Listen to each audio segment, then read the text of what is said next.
أعوذ بالله من الشيطان الرجيم.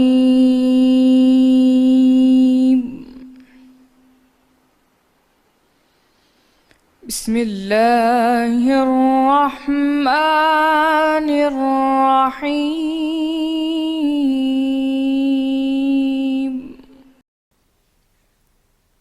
شروع اللہ کا نام لے کر جو بڑا مہربان نہایت رحم والا ہے۔ آپ سے اموال غنیمت کے بارے میں لوگ دریافت کرتے ہیں کہ کیا حکم ہے؟ آپ فرما دیجئے کہ غنیمت اللہ اور اس کے رسول کا مال ہے، تو اللہ سے ڈرو اور آپس میں صلح رکھو، اور اگر ایمان رکھتے ہو تو اللہ اور اس کے رسول کے حکم پر چلو۔ مومن تو وہ ہیں کہ جب اللہ کا ذکر کیا جاتا ہے تو ان کے دل ڈر جاتے ہیں،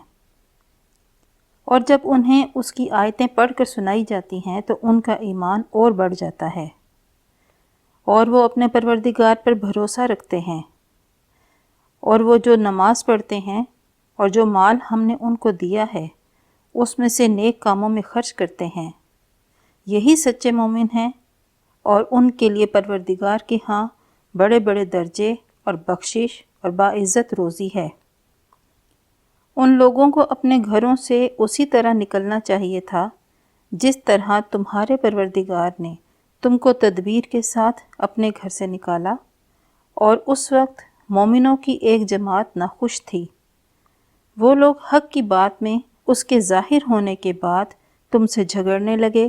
کہ گویا موت کی طرف دھکیلے جاتے ہیں، اور اسے دیکھ رہے ہیں۔ اور اس وقت کو یاد کرو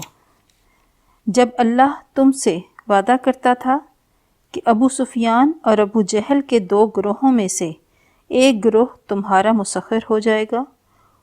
اور تم چاہتے تھے کہ جو قافلہ بے شان و شوکت یعنی بے ہتھیار ہے وہ تمہارے ہاتھ آ جائے، اور اللہ چاہتا تھا کہ اپنے فرمان سے حق کو قائم رکھے اور کافروں کی جڑ کاٹ دے، تاکہ سچ کو سچ اور جھوٹ کو جھوٹ کر دے، گو مشرک ناخوش ہی ہوں۔ جب تم اپنے پروردگار سے فریاد کرتے تھے تو اس نے تمہاری دعا قبول کر لی اور فرمایا کہ تسلی رکھو، ہم 1000 فرشتوں سے جو ایک دوسرے کے پیچھے آتے جائیں گے تمہاری مدد کریں گے، اور اس مدد کو اللہ نے محض بشارت بنایا تھا کہ تمہارے دل اس سے اطمینان حاصل کریں، اور مدد تو اللہ ہی کی طرف سے ہے، بے شک اللہ غالب حکمت والا ہے۔ صدق اللہ